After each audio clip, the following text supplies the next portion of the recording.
The article used for this concept map is entitled Troubling School Toilets, Resisting Discourses of Development Through a Critical Disability Studies and Critical Psychology Lens. The authors used critical disability studies and critical psychology to analyze the discourse of two texts taken from the internet. While they do not expressly say that they are using critical discourse analysis, that is in essence what they are doing, as they are critically analyzing discourse in relation to social and political inequality and domination. The first text was a blog from the Secret Teacher series on the website of the newspaper The Guardian. The second is a discussion thread on a teacher forum in the UK.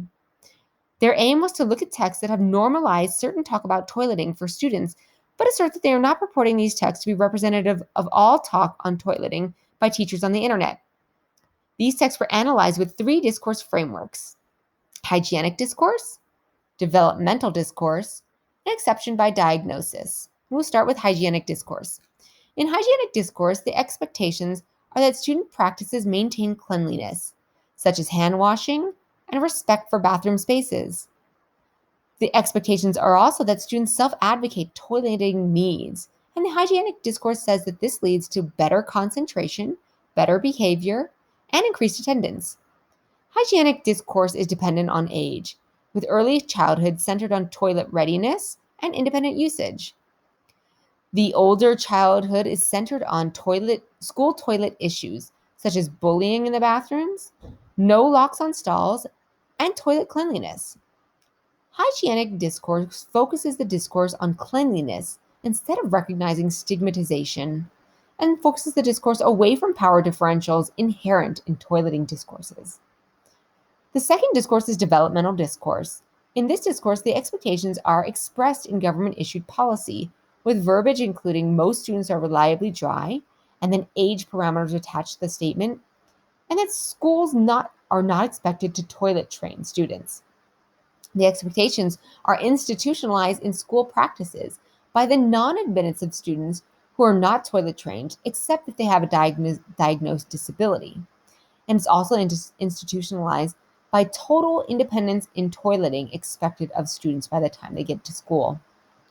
The expectations are also present in teacher discourses, and that includes judgments of the students based on their school readiness and judgments on parenting as good or bad parenting depending on the toileting of their students. Developmental discourse marginalizes students by adhering to white middle class notions of developmental milestones, and it also marginalizes students by creating a discourse of those with disability as exceptional, and thereby considering disability as a deviation from the norm, and only one way of development is acceptable. The developmental discourse also marginalizes students by the rejection of children to attend school based on toilet readiness. The third category is exception by diagnosis.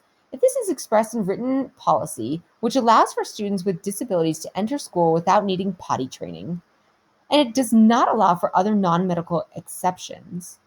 It's expressed in written policy and relies on classification and labeling. A student must be labeled as having a disability in order to qualify to go to school if they are not toilet trained. The exception by diagnosis emphasizes the medical diagnosis over other ways to understand our bodies, and a medical model of disability as opposed to a social model. It also emphasizes toileting issues as individual pathologies needing cures.